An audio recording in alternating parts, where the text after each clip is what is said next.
रात के लगभग 2:30 का समय हो रहा है और इस वक्त हमारी जो बस है वो कटघोरा जिले के किसी ढाबे में रुकी हुई है। पिछला जो 40-50 किलोमीटर का जो पैच था बिलासपुर से कटघोरा तक का, बहुत ज़्यादा ख़राब था। 4 लेन हाईवे का कंस्ट्रक्शन चल रहा था। कच्ची पक्की सी डाइवर्टेड सिंगल लेन सड़क बनाई हुई है वहाँ पे और दोनों साइड से ही गाड़ियाँ आ जा रही थी, इसलिए काफ़ी ज़्यादा टाइम टेकिंग था। ये जो रास्ता है इस ओर जो आप देख रहे हैं ये बिलासपुर की ओर जाता है और ये रास्ता आगे हमें अंबिकापुर सिटी की ओर लेकर के जाएगा, जहाँ से हम आगे जाएंगे मैनपाट।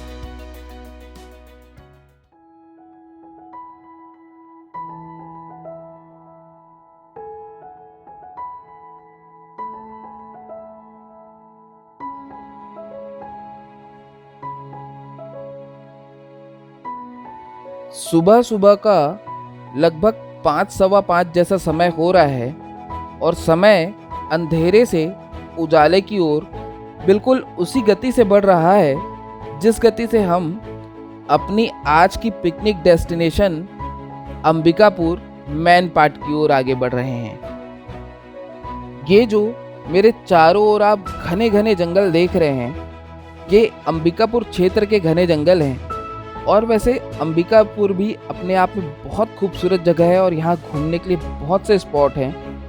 कोरबा में भी बहुत अच्छे अच्छे स्पॉट है। कोरबा हम पीछे छोड़ आ चुके हैं।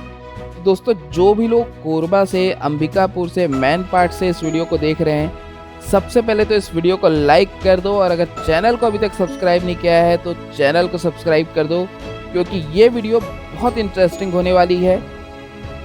क्योंकि इस वीडियो में ना सिर्फ हम ये देखेंगे कि मैनपाट में घूमने के लिए कौन कौन सी अच्छी जगह हैं, बल्कि हम एक्चुअली ये देखने वाले हैं कि वहाँ घूमने गए लोगों के चेहरे पे प्रकृति के इस खूबसूरत क्षेत्र को देखकर कितनी खुशी आती है और वो कितने ज़्यादा रोमांचित हो जाते हैं। तो चलिए दोस्तों, इससे पहले कि मैं आज के इस सफ़रनामे को शुरू करूँ, मैं हमारे आज के इस सफ़र के बारे में आपको छोटी सी जानकारी दे देता हूँ।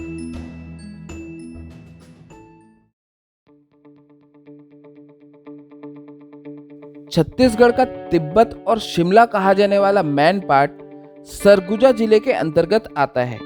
छत्तीसगढ़ की राजधानी रायपुर से इसकी दूरी लगभग 361 किलोमीटर की है और यहाँ पहुँचने में आपको 8 से 9 घंटे तक का समय लग सकता है।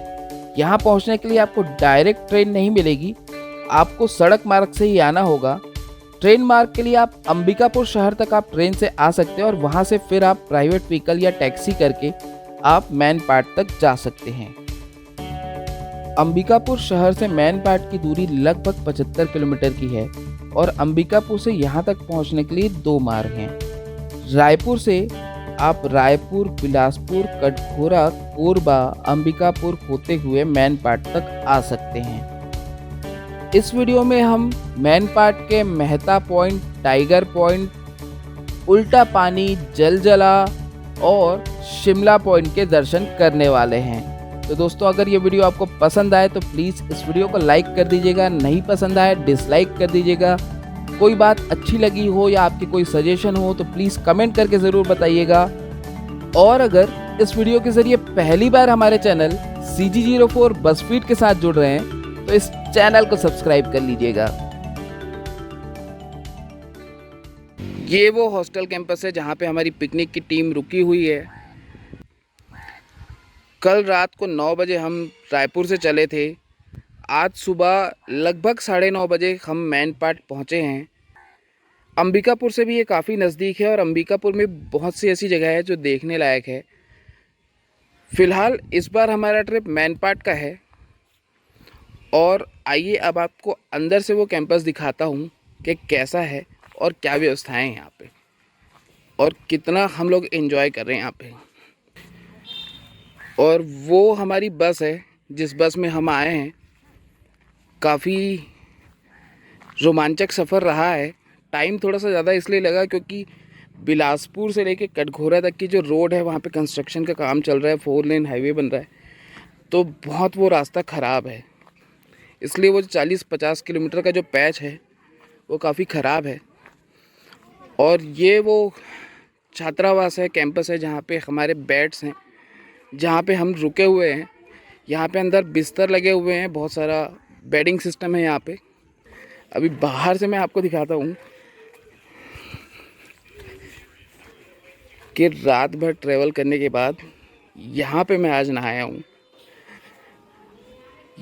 इस बोर पे, पता नहीं कितने 100 सालों बाद। और बहुत मज़ा आया। पानी बहुत ठंडा है और बहुत ताज़ा है। हाय, शर्मा के।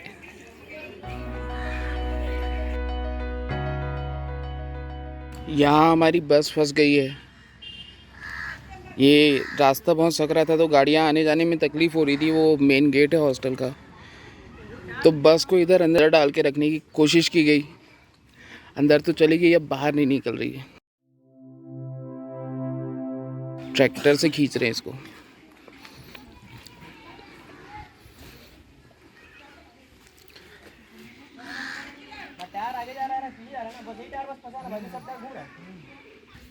कौन सा टायर फंस गया है? सामने का पहला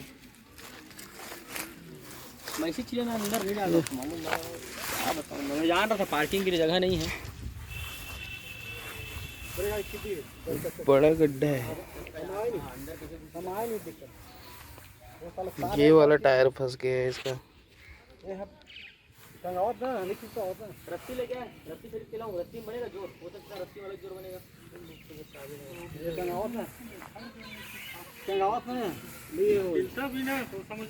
गाड़ी ही नहीं ना, उठाने टंग रहा है। जो भी है ना पूरा। धक्का देने से नहीं बनेगा, इधर से खींचो उधर से धक्का दे तो। हम मार पाएंगे, 10 साल लगे उसके लिए भी, तो कम से कम 40-50 लोग चाहिए।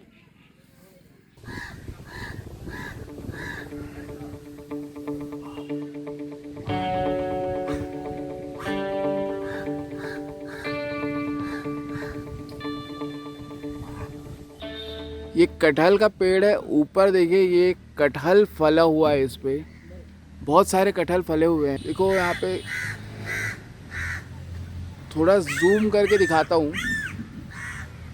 हाँ, ये कौवे की आवाज़ है, जो शहर में देखने को नहीं मिलता है वो यही है। सुन लो अच्छे से, सिर्फ मूवीज़ वगैरह में ही देखने को मिलता है। ओके, तो इसको जूम करके दिखाता हूँ मैं। तो ये जो फला हुआ पेड़ पे बड़ा सा आपको दिख रहा है, ये है कटहल।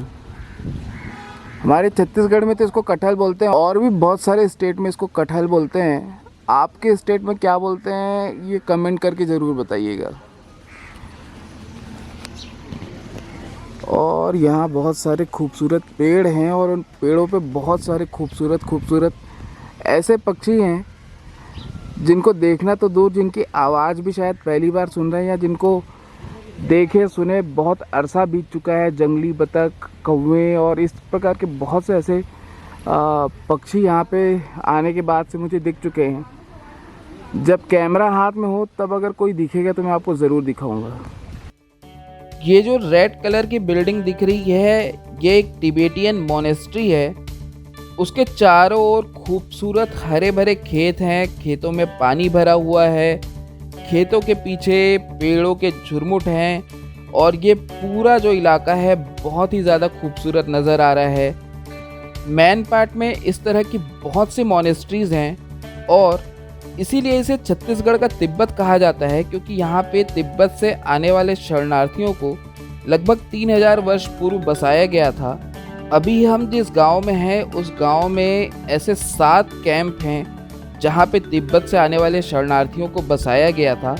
अब तो उनकी कई पीढ़ियां गुजर चुकी हैं, यहाँ रहते रहते वही यहाँ के मूल निवासी बन चुके हैं। इसीलिए मैनपाट को छत्तीसगढ़ का तिब्बत कहा जाता है। यहाँ पे चारों ओर जहाँ आप देखेंगे आपको भुट्टे के खेत नज़र आएंगे और धान के खेत नज़र आएंगे। भुट्टे की पैदावार यहाँ पे बहुत ज़्यादा होती है। ये जो मेरे सामने आप देख रहे हैं ये भी एक तिबेटियन मोनेस्ट्री है। फिलहाल टूरिस्ट के लिए ये बंद है, लेकिन सुबह के समय यहाँ पूजा अर्चना आदि होती है।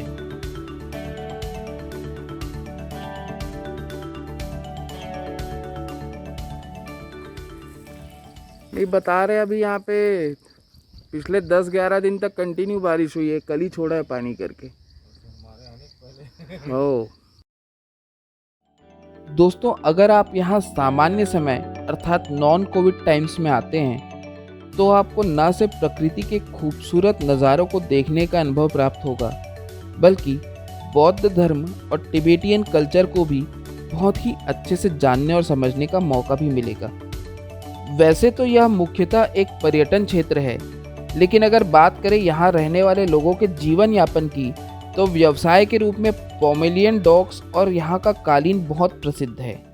ये जैसे घुमाता है ये लोग में, जैसे भगवान का मंत्र छपा गए, लाखों लाखों ऐसे अंदर डाला हुआ है। तो हम लोग मुँह से पढ़ेगा तो दिन भर में 20-25 हज़ार से पढ़ नहीं सकता है दिन भर में, और इसमें लाखों लाखों छपा के डाला हुआ है। ये घुमाने में बहुत फायदा होता है। अच्छा, एक बार घुमाने से लाखों मंत्र का जाप होता है इसके। माने घुमा जाता है।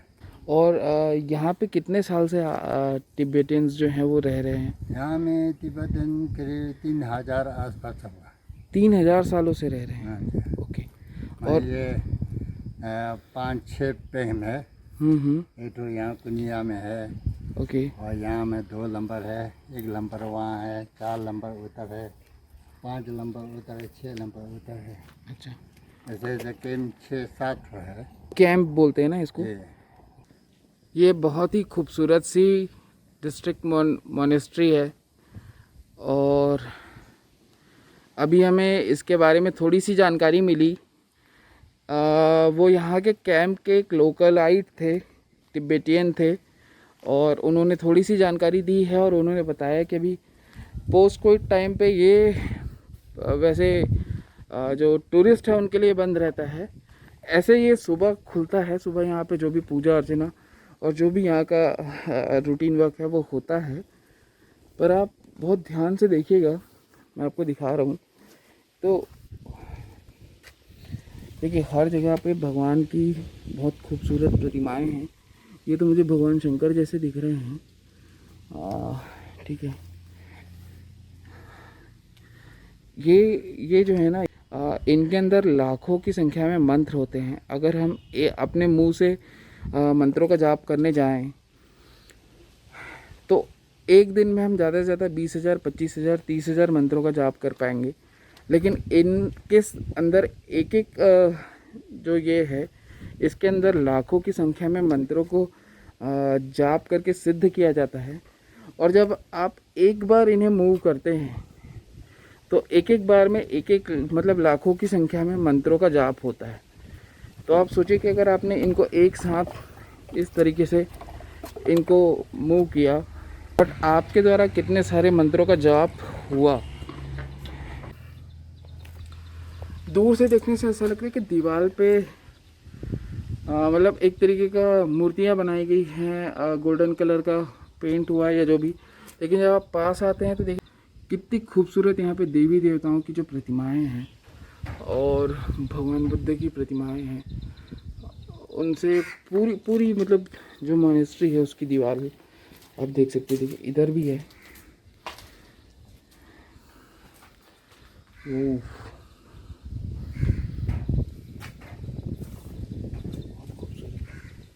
इनके साइज़ में आपको प्रॉपर एक डिफरेंस देखने को मिलेगा। देखिए ये वाले जो हैं वो छोटे साइज़ के हैं, ये उससे बड़े साइज़ के हैं, ये उससे बड़े साइज़ के हैं, और इधर जो हैं वो उससे भी बड़े साइज़ के हैं।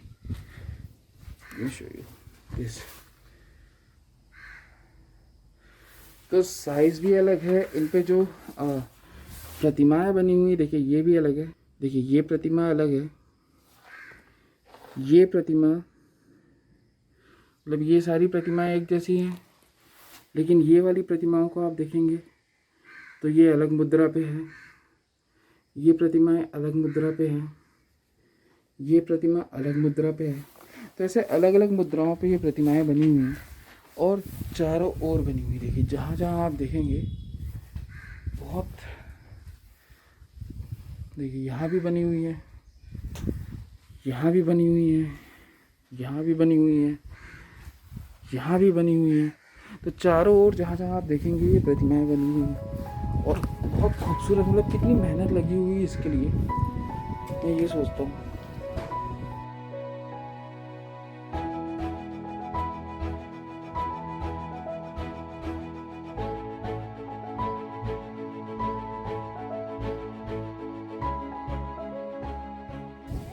यहाँ का माजरा देख के समझ में आ रहा है कि बस जो है वो अभी तक निकली नहीं है और लोग इस इंतज़ार में हैं कि कब हमारी जो बस फंस गई है वो बाहर निकले और कब हम इसमें बैठ करके यहाँ के जो साइट सीन है उसके लिए रवाना हो। तो यहाँ पे सभी की सभी इस तरह से इंतज़ार करते हुए खड़े हुए हैं और हम भी वही करने वाले हैं, इंतज़ार करने वाले हैं कि कब हमारी जो बस है वो बाहर निकले।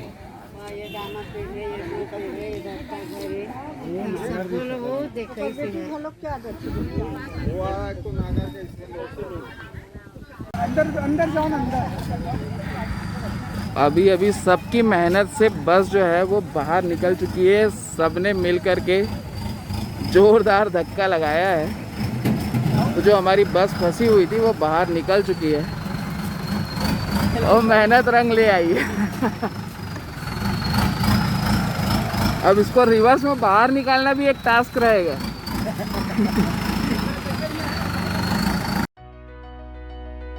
ऊंची नीची पहाड़ियों और इन घने जंगलों में से गुजरते हुए हम अपने पहले टूरिस्ट स्पॉट टाइगर पॉइंट पे पहुंच चुके हैं।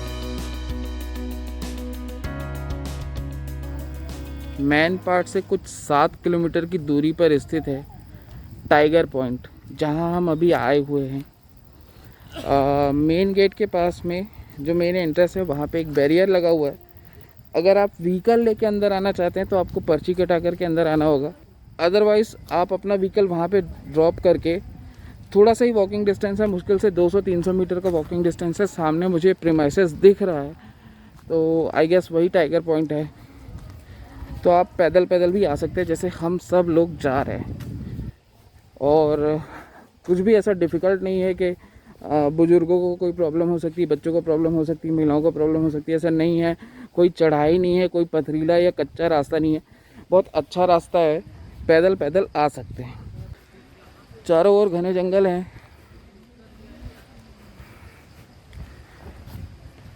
और यही मैन पार्ट की खूबसूरती है, और इसीलिए मैन पार्ट को छत्तीसगढ़ का शिमला कहा जाता है, क्योंकि यहाँ की जो पेड़ों की ऊंचाई है, आप देखेंगे यहाँ के जो पेड़ हैं वो छत्तीसगढ़ के जो अन्य भाग में जो पेड़ पाए जाते हैं उनसे काफ़ी लंबे हैं। इन पेड़ों की जो लंबाई है बहुत ज़्यादा अधिक है। यूजुअली छत्तीसगढ़ में आमतौर पे हमारे जो पेड़ होते हैं जंगलों में, उनकी ऊंचाई इन पेड़ों से लगभग आधी होती है, और यहाँ के जो पेड़ है वो काफ़ी लंबे लंबे, और यहाँ की जो पहाड़ है या ढलान है, मतलब यहाँ के जो जंगल है वो ढलान नुमा पहाड़ पे बने हुए हैं, वो शिमला और हिमाचल जैसा लुक देते हैं।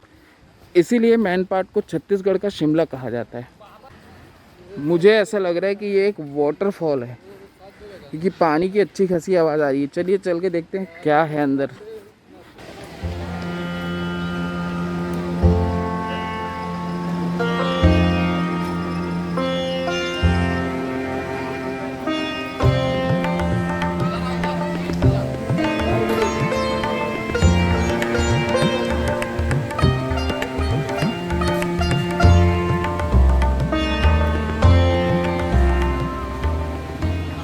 ये झरना देवी का मंदिर है।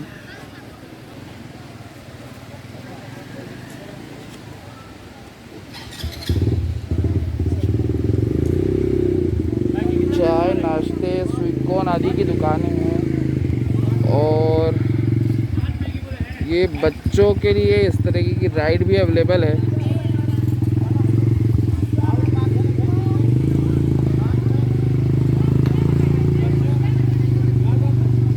पैकेट आइटम भी मिल जाएंगे, मैगी वगैरह भी मिल जाएगी, और भजिए आदि की भी खुशबू आ रही है।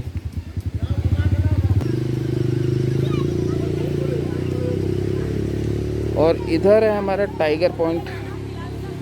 यहाँ पे भी बच्चों के लिए कुछ झूले वगैरह हैं, तो आप बच्चे लेकर आते हैं तो यहाँ पे बच्चे अच्छा खासा एंजॉय कर सकते हैं।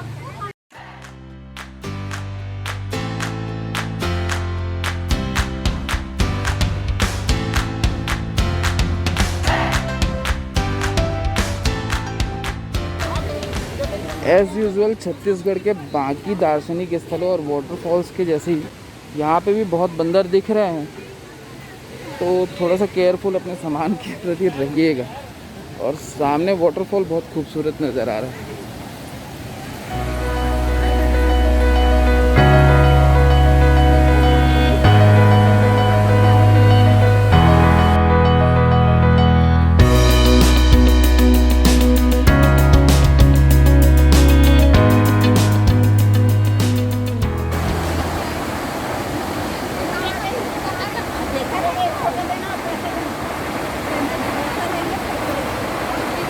काफ़ी पब्लिक आई हुई है यहाँ पे, और लेट्स सी पास जाके देखते हैं क्या है यहाँ पे खास। सो दोस्तों, मैन पार्ट का टाइगर पॉइंट एक खूबसूरत सा झरना है, और मेरे लिए बहुत ज़्यादा स्पेशल इसलिए हो गया है क्योंकि ये 2021 का ऐसा पहला वाटरफॉल है जहाँ मैं पानी के दर्शन कर पा रहा हूँ। अदरवाइज़ मैं अभी तक जितने भी वाटरफॉल पे गया हूँ, कहीं भी मुझे पानी नहीं मिला था इस साल। ये वाला वाटरफॉल बहुत ज़्यादा खूबसूरत नज़र आ रहा है। बहुत ही शानदार व्यू है, जूम करके दिखाता हूँ। यहाँ पे हर कोई इंस्टाग्राम के लिए अच्छी अच्छी फ़ोटोज़ और सेल्फी निकाल रहा है।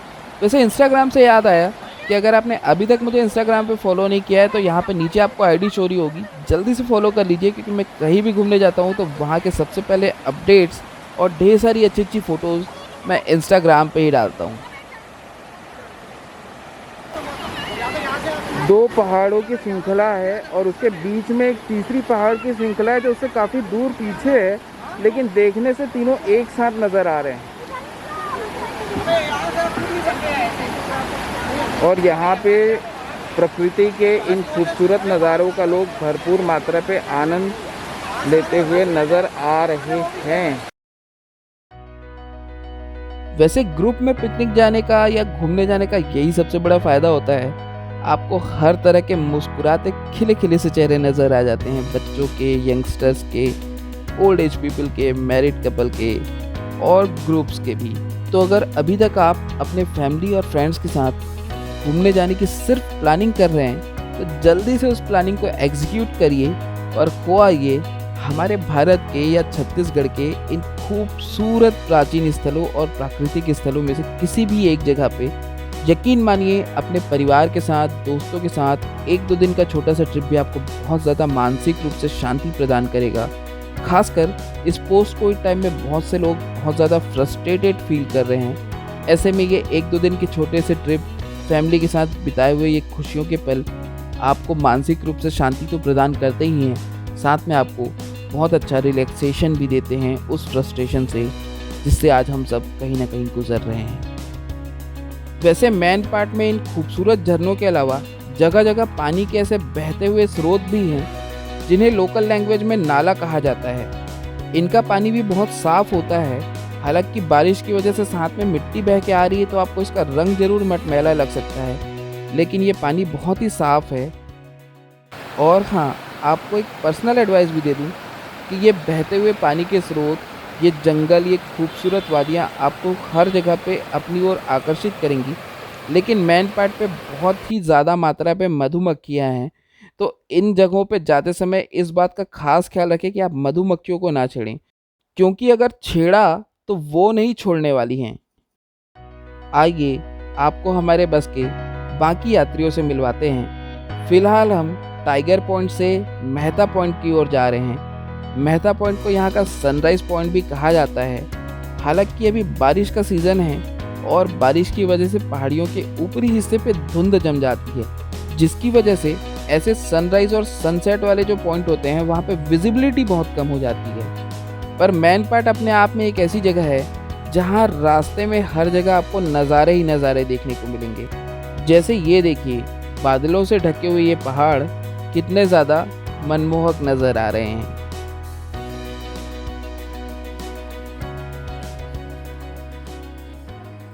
ये मेहता पॉइंट है और इसको सनराइज़ पॉइंट भी बोलते हैं। अच्छा, एक चीज़ और बता दूं, यहाँ पे मैन पार्ट पे जगह जगह पे ये बोर्ड ज़रूर लिखा हुआ है कि यहाँ धूम्रपान करना, तंबाकू का सेवन करना मना है और ऐसा करते पाए जाने पे 200 रुपये का जुर्माना भी लगाया जा सकता है। तो यहाँ जब भी आए तो धूम्रपान आदि ना करें।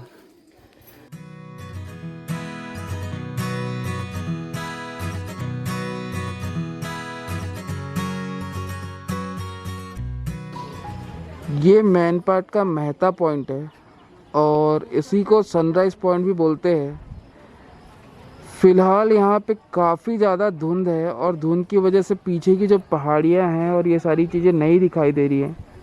जब हम यहाँ आए थे तो ये पता चला था कि यहाँ पे पिछले 10-12 दिनों से कंटिन्यूएशन में बारिश हो रही थी। इसकी वजह से फॉग वगैरह काफ़ी बढ़ गया है यहाँ पे। थोड़ा सा जूम करके दिखाने की कोशिश करता हूँ अगर कुछ दिख जाए तो, क्योंकि मुझे खुली आंखों से भी कुछ खास दिख नहीं रहा है, तो कैमरे से आप लोगों को दिखना लगभग नामुमकिन है। ये 2-3 लेयर में पहाड़ियाँ पीछे दिख रही है जो धुंध के पीछे छुप गई है। चलिए अब अगले पॉइंट की ओर चलते हैं, क्योंकि यहाँ पे बहुत ज़्यादा कुछ मैन पार्ट के घने और खूबसूरत जंगलों के बीच में से होते हुए हम अपने अगले डेस्टिनेशन जलजला में आ पहुँचे हैं। अभी जिस जगह में, इसका नाम है जलजला, और इसका नाम जलजला इसलिए है क्योंकि यहाँ पे धरती खिलती है। धरती हिलती है मतलब आप, मैं, कोई भी यहाँ पे इस धरती पे कूदने से वो धरती वाइब्रेट होने लगती है। आपको एक स्प्रिंग जैसा फील आने लगता है धरती से, तो इसलिए इसका नाम है जलजला। इसे कुदरत का एक अजूबा ही कह सकते हैं। यहाँ पे कुछ आपको भुट्टे वगैरह खाने पीने की चीज़ें मिल जाएंगी। घुड़सवारी का अगर आपको शौक़ है तो आप यहाँ पे घुड़सवारी के मज़े भी ले सकते हैं। टट्टू हैं ये शायद। कितना चार्ज है भैया? घुमाने का 70। हाँ, और झरना जाने का 200। कितना दूर है यहाँ से झरना? यहाँ से 1.5 किलोमीटर। 1.5 किलोमीटर। कौन सा झरना है वो? देवप्रभा। देवप्रभा। अभी है पानी उसमें? एक नंबर पानी, सबसे मैन पार्ट का सबसे बड़ा झरना है।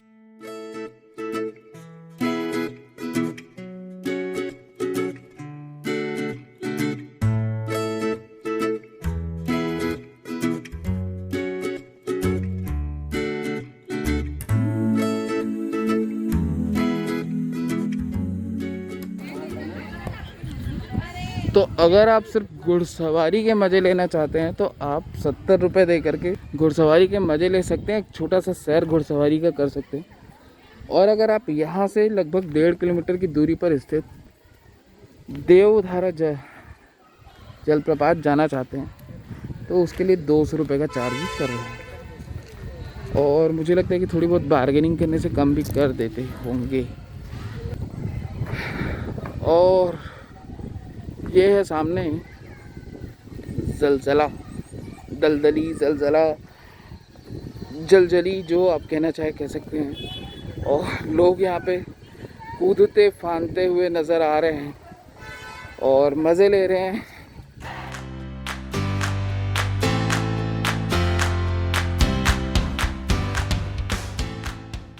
दोस्तों, मैन पार्ट को छत्तीसगढ़ का शिमला कहे जाने के पीछे एक खास वजह है। आप यहाँ के किसी भी क्षेत्र में चले जाएं, किसी भी पॉइंट पर चले जाएं, वहाँ से जो आपको सीनिक व्यू मिलता है इन पहाड़ियों का, वो बिल्कुल शिमला, मनाली, ऊटी जैसा है, तिब्बत जैसा है, जहाँ पे पहाड़ी जो है वो ढलान नुमा है और उस पे खड़े खड़े वृक्ष हैं जिनकी लंबाई बहुत ज़्यादा है। और ऐसे ही बारिश और ठंड के मौसम में वहाँ पे खूबसूरत सी धुंध छा जाती है। फिलहाल आप जो मेरे पैर के नीचे की ज़मीन देख रहे हैं, ये एक तरह से स्प्रिंग जैसी है। जब आप इस पे चलते हैं या इस पे कूदने की कोशिश करते हैं तो ये जो ज़मीन है ये खिलने लगती है, वाइब्रेट होने लगती है। यहाँ घूमने आने वाले टूरिस्ट इसे एक अजूबे की तरह देखकर यहाँ मज़े लेते हैं। हालांकि इसके पीछे वैज्ञानिक तथ्य यह है कि यहाँ ज़मीन की एक बहुत मोटी और सख्त परत है और उसके नीचे कई फीट गहरा दलदल है। तो उस दलदल की वजह से यहाँ की जो ज़मीन है वो खिलते रहती है। यहाँ बोर्ड पे ये लिखा भी हुआ है कि किसी जगह पे दलदल की फीलिंग होने पे या ज़मीन धंसने की फीलिंग होने पर उस क्षेत्र में कूदने की कोशिश ना करें। बहरहाल यहाँ के चारों ओर का जो व्यू है वो बहुत ही खूबसूरत है, बिल्कुल वैसा ही जैसा पटनी टॉप में कश्मीर में देखने को मिलता है।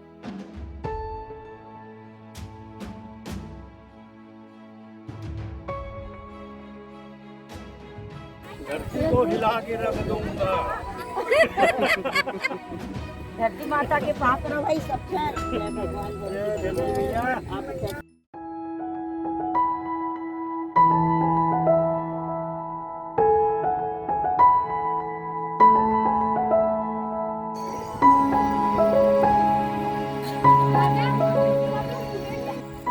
जलजली पॉइंट से ही लगभग 1.5 किलोमीटर आने जाने के डिस्टेंस में ही मौजूद है देवधारा जलप्रपात, जो यहाँ का सबसे बड़ा जलप्रपात माना जाता है। बस शायद जा सकती, शायद नहीं जा सकती। घोड़े वाले यहाँ से लेकर के जाते हैं, 200 रुपये का वो चार्ज करते हैं जाने आने का मिला करके टोटल। हम लोग पैदल ही जाने का ट्राई कर रहे हैं क्योंकि बस ऑलरेडी हमारी आज 1-2 बार फंस चुकी है, तो और रिस्क नहीं लेना चाहते, बस को वहीं छोड़ रहे हैं। पैदल ही हम जा रहे हैं। कुछ लोग और भी आ रहे हैं, बट उनका डिसीजन जो है वो अभी फाइनल हुआ है नहीं हुआ है पता नहीं। तो हम बोले कि चलो चलते। यूट्यूब में आता है वैसे ही कैसे? हाँ ये यूट्यूब वाला। यूट्यूब में हाँ हाँ डालेंगे? हाँ डालूंगा।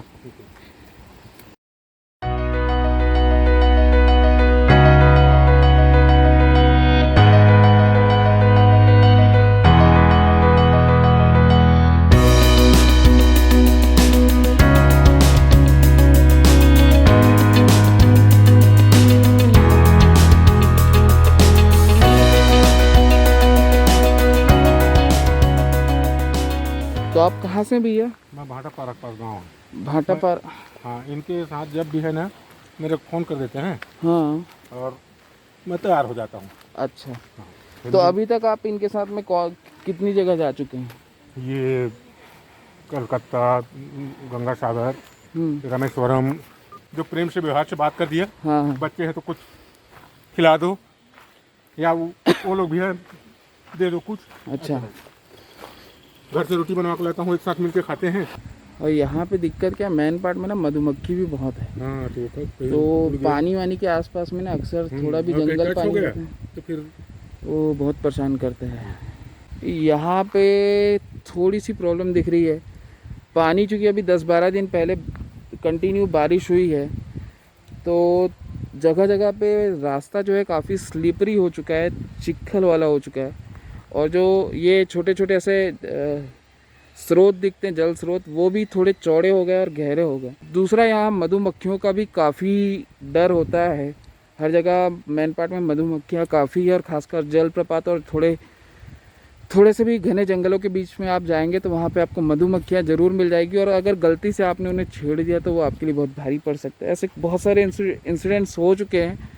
तो इस बार इसको ड्रॉप करते हैं। हो सकता है कि ठंड के सीज़न पे जब आए तो फिर यहाँ आगे जाने का ट्राई करेंगे, क्योंकि उस समय कम से कम 2 में से 1 समस्या नहीं रहेगी। मधुमक्खियाँ तो तब भी रहेंगी, लेकिन ये जो चीखल और स्लीपरी वाला जो माहौल है उससे थोड़ी बचत मिल जाएगी।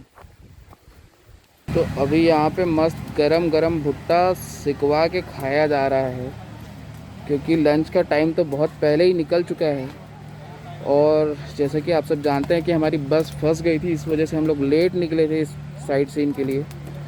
और अभी भी बस को पूरा खाली करवा दिया गया है, क्योंकि यहाँ की चढ़ाई बहुत स्ट्रेट है और बस शायद चढ़ नहीं पाएगी, इसलिए बस को खाली करवा दिया गया था। तो तब तक मैं भुट्टा ले रहा हूँ और बस में बैठ के खाऊँगा।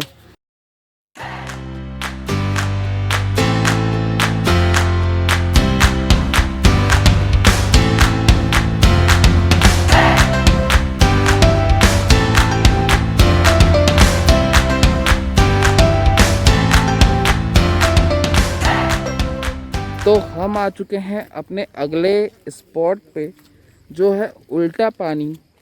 यहाँ ग्रेविटी के सारे नियम फेल हो जाते हैं। यहाँ पे पानी तो उल्टा बहता ही है नीचे से ऊपर की ओर।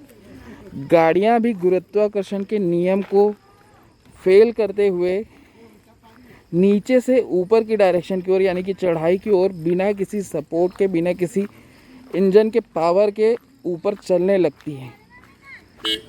आइए देखते हैं उस जगह को और जानते हैं उस जगह के बारे में।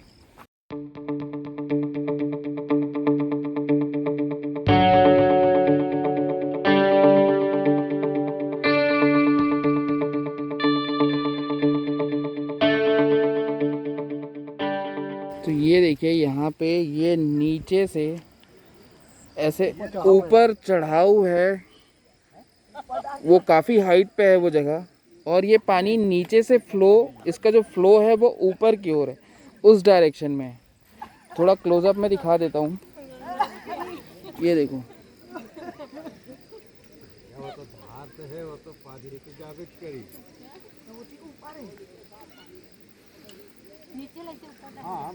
So can you see that?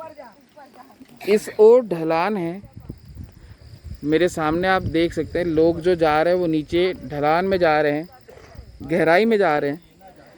इधर चढ़ाई है, और जो पानी है जो कि हमेशा ऊपर से नीचे की ओर बहता है, गुरुत्वाकर्षण का नियम भी यही कहता है। गुरुत्वाकर्षण के नियम को फेल करते हुए ये पानी नीचे से ऊपर की ओर जा रहा है। ये साक्षात हम देख रहे हैं यहाँ पे। स्लिप होने से डर लगता है साहब।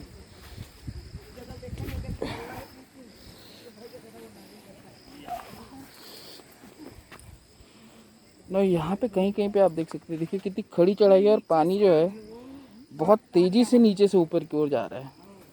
मतलब हम जितने नीचे जाते जा रहे हैं, पानी का फ्लो उतना फास्ट होते जा रहा है नीचे से ऊपर की ओर। स्लिप हो गए थे क्या अंकल जी? अरे बहुत ज्यादा। हाँ, बहुत स्लिपरी है। नहीं जाना, स्लिपरी है तो जाना ही नहीं है। बहुत ज्यादा यहाँ पर स्लिप हो रहा है। नहीं जाना फिर। सो देखिए कहाँ से वहाँ से वो पानी आ रहा है, और जितना ज़्यादा हम नीचे गहराई में आते जा रहे हैं, पानी का फ्लो भी उतना तेज़ होते जा रहा है।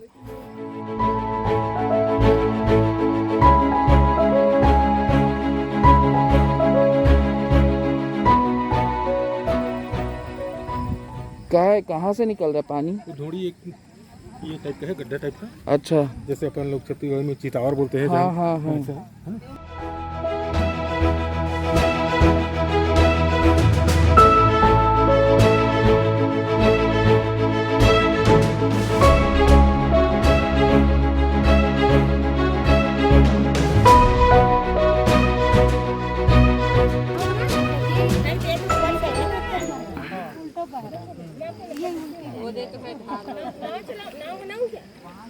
पत्ता डालो ना, कहाँ नाव बनाने जा रहे हो? नहीं, ये तो ऐसी जगह ये जो पत्ता मैंने डाला हुआ है, ये नीचे से ऊपर की ओर जा रहा है, ऊपर चढ़ा हुआ है।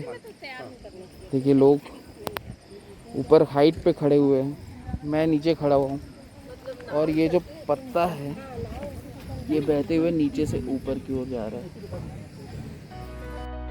यहाँ पर कुछ बच्चे कागज की नाव बनाकर उसे इस पानी पर चलाने की कोशिश कर रहे हैं, और आप देख सकते हैं कि ये नाव भी नीचे से ऊपर की ओर जा रही है। तर्कसंगत बात करें तो ये तो कह सकते हैं कि एक छोटी सी पत्ती का वेट लगभग ना के बराबर होता है, इसलिए वो नीचे से ऊपर की ओर बह गई।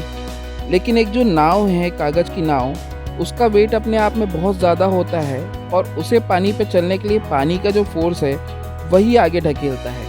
तो जिस डायरेक्शन में पानी बहता है, नाव भी उसी डायरेक्शन में बहती जाती है। और यहाँ पे नाव नीचे से ऊपर की ओर आ रही है, जिसे यहाँ का उल्टा बहता हुआ पानी ही ऊपर की ओर ढकेल रहा है। इसीलिए इस जगह का नाम उल्टा पानी है।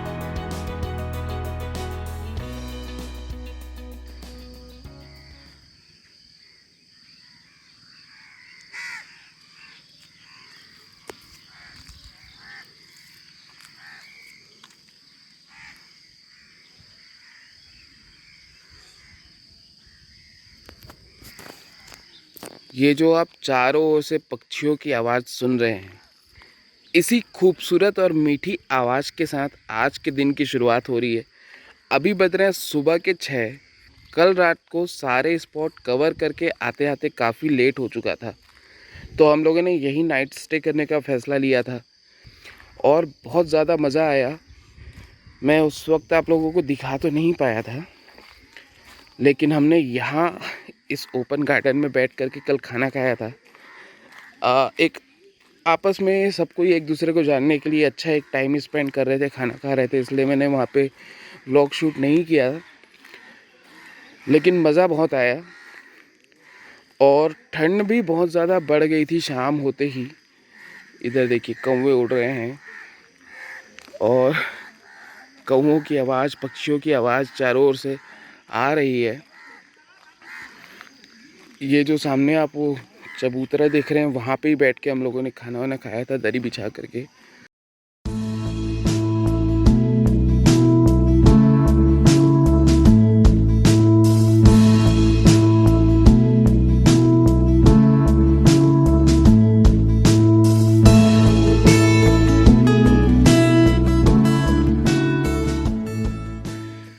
पर बहुत ज़्यादा मज़ा आया। मैंने बहुत सालों बाद, बहुत पता नहीं, मुझे याद ही नहीं है कि कितने साल पहले मैंने ऐसा कुछ किया था कि मैं किसी ऐसे ग्रुप के साथ किसी बहुत ट्राइबल एरिया में गया हूँ घूमने के लिए, या किसी बाहर किसी भी हिल स्टेशन पे या टूरिस्ट स्पॉट पे मैं गया हूँ और एकदम नेचुरल तरीके से सारी चीज़ें, मतलब खाना हम अपने साथ लेकर के आए हैं, रॉ मटेरियल वहीं जा कर के बना रहे हैं, खा रहे हैं।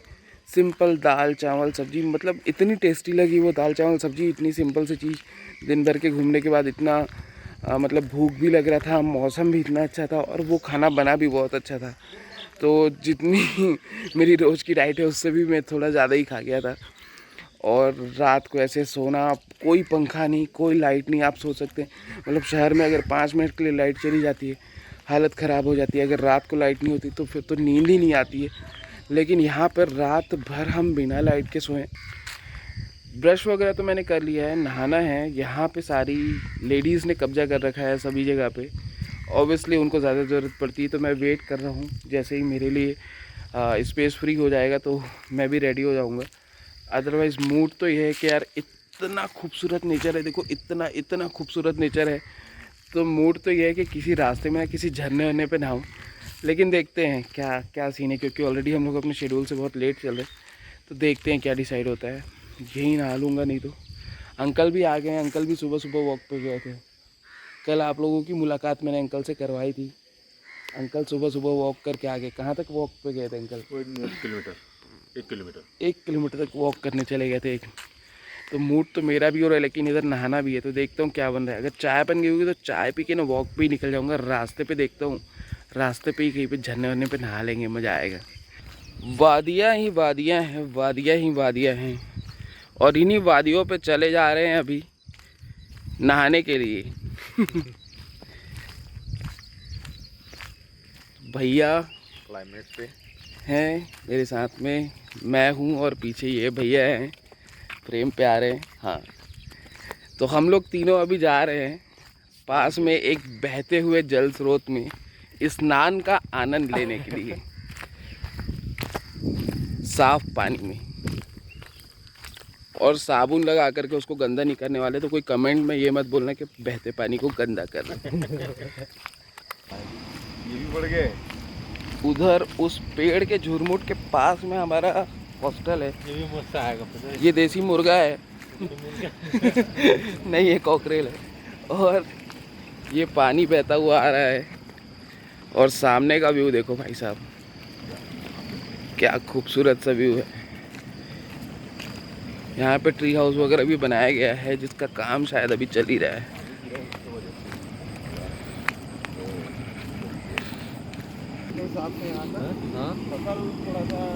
ये तो लेकिन मटमैला है भैया पानी। मटमैला रहेगा ना वो, तो उसका साफ पानी कहीं गिर रहा होगा ना उसका एकदम। मछली लोग देख रहे हैं, बड़ा भयंकर बढ़ गया पानी। हाँ, वही तो बोल रहा हूँ, फ्लो भी ज़्यादा है, मटमैला भी है, और अपने को तैरना आता नहीं है।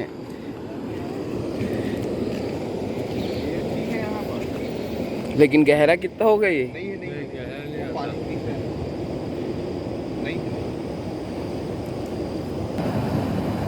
ये आवाज़ सुन रहे हो पानी की, जो किस फ्लो से पानी आ रहा है।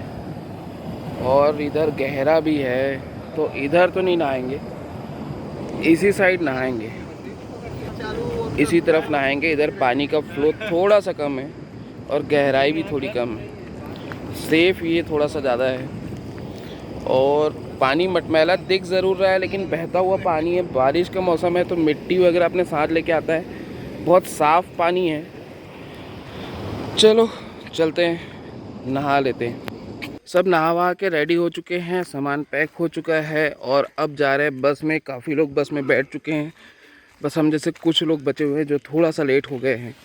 तो इस नेचर की इस खूबसूरत जगह को अब बाय बाय बोलने का टाइम आ चुका है। चलिए अब अपना सफ़र शुरू करते हैं। मेन पार्ट से बाहर निकलकर जैसे ही घाट सेक्शन ख़त्म हुआ, हमने अपनी बस एक खूबसूरत सी जगह पे ब्रेकफास्ट के लिए रोक दी।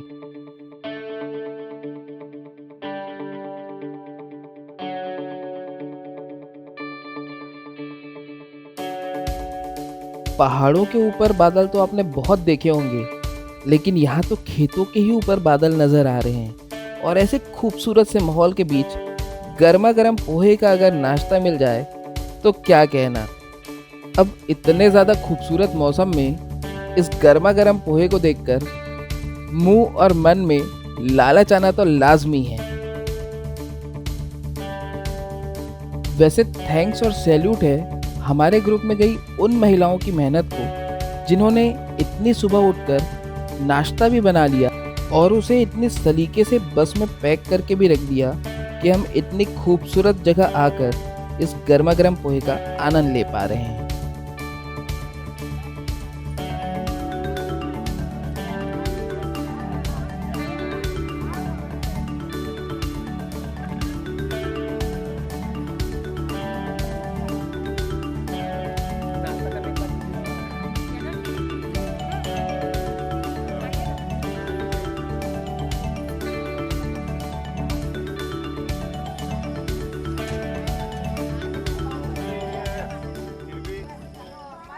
वर्षा जब होती है तो बूंद बूंद नहीं ताबम तोड़ होता है। सही बात है।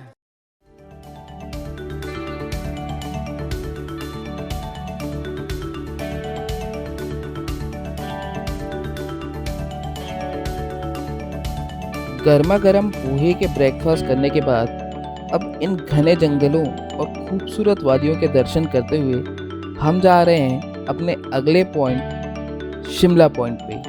शिमला पॉइंट को मैन पार्ट का सेल्फी पॉइंट भी कहा जाता है, क्योंकि वहाँ से बैकग्राउंड में आने वाला सीनिक व्यू इतना खूबसूरत होता है कि ऐसा माना जाता है कि यहाँ की सबसे बेस्ट सेल्फी वहीं पे आती है। वैसे तो अब तक के वीडियो में हमने जितने भी साइट सीन किए हैं, वहाँ के व्यूज़ और क्लाइमेट देख करके आप समझ ही चुके होंगे कि जब वो इतने ज़्यादा खूबसूरत थे तो यहाँ का सबसे बेस्ट सेल्फी पॉइंट कहे जाने वाला शिमला पॉइंट कितना ज़्यादा खूबसूरत होगा।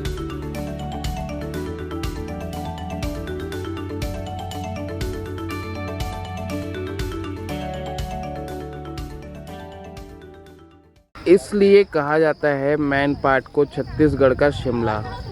ये सामने जो पहाड़ियाँ आप देख रहे हैं, इस पे जो ढलान बनी हुई है, जैसे ऊंचे ऊंचे पेड़ है, बिल्कुल शिमला की तरह है। और वैसे ही पूरी धुंध, हरियाली, बादल, सब कुछ देखिए। इस और इस पेड़ के पीछे आप देखिए, बादल बिल्कुल पहाड़ के ऊपर तक आ चुके हैं और यहाँ पे सब लोग सेल्फी ले रहे हैं, फ़ोटो खिंचा रहे हैं और आनंद ले रहे हैं इस खूबसूरत नज़ारे का। तो अगर आप भी छत्तीसगढ़ से हैं या छत्तीसगढ़ के आसपास के राज्यों से हैं और अपने परिवार के लिए किसी अच्छी ऐसी जगह में जाना चाह रहे हैं जहां आपको प्रकृति के खूबसूरत नज़ारों का आनंद मिले, तो आप मैन पार्ट ज़रूर आ सकते हैं।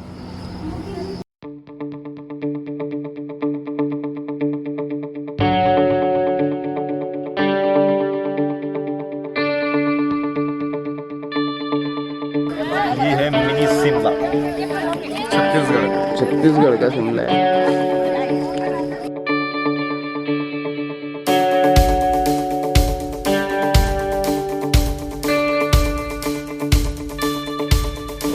जब आप YouTube पे डालेंगे हम लोग की फोटो भी आएगी उसमें। सबकी वीडियो आएगी।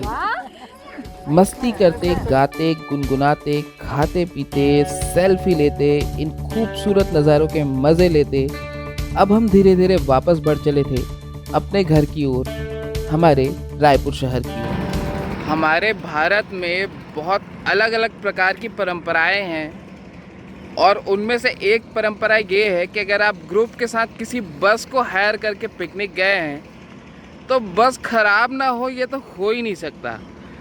और बस ख़राब अगर नहीं भी होती है ना तो पंचर ज़रूर होती है एक बार। अभी कुछ वैसा ही हुआ है कि हमारी जो बस है वो पंचर हो गई है और बस का जो टायर है वो बन रहा है। तो तब तक यहाँ पे पता नहीं कौन से एरिया में रुके हैं, तो सब कुछ हल्के फुल्के स्नैक्स खा रहे हैं। हाईवे के किनारे की ये जगह है, इसलिए कंटिन्यू यहाँ पे बसेज और हैवी ट्रक्स वगैरह चल रहे हैं, तो बार बार आपको आवाज़ में डिस्टर्बेंस हो सकता है।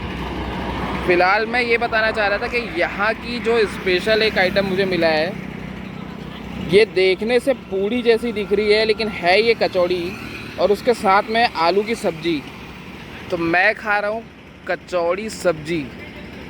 पूड़ी के जैसा शेप है लेकिन कचौड़ी जैसा क्रंची दिख रहा है और उसके साथ में है आलू की सब्ज़ी। तो खा के देखता हूँ, टेस्ट करके, और बताता हूँ कि कैसा है इसका टेस्ट। दोस्तों, वापसी में हम बिलासपुर के पास रतनपुर में मां महामाया के दर्शन को भी रुके, लेकिन भारी बारिश की वजह से मैं वहां पे वीडियो शूट नहीं कर पाया। हालांकि मैंने रतनपुर का एक बहुत ही अच्छा वीडियो बनाया हुआ है। अगर आपने अभी तक वो वीडियो नहीं देखा है तो आप मेरे चैनल CG04 बसफीड में जाकर वो वीडियो देख सकते हैं। वैसे मैं डिस्क्रिप्शन में भी उसका लिंक डाल दूंगा। और अगर आपको हमारा आज का man part complete tour guide का यह वीडियो पसंद आया हो तो कृपया इस वीडियो को लाइक कर दें और अधिक से अधिक लोगों के साथ शेयर कर दें। तब तक के लिए मैं अमन शर्मा आपसे अलविदा लेता हूँ। अपना और अपनों का खूब ख्याल रखिए। नमस्कार।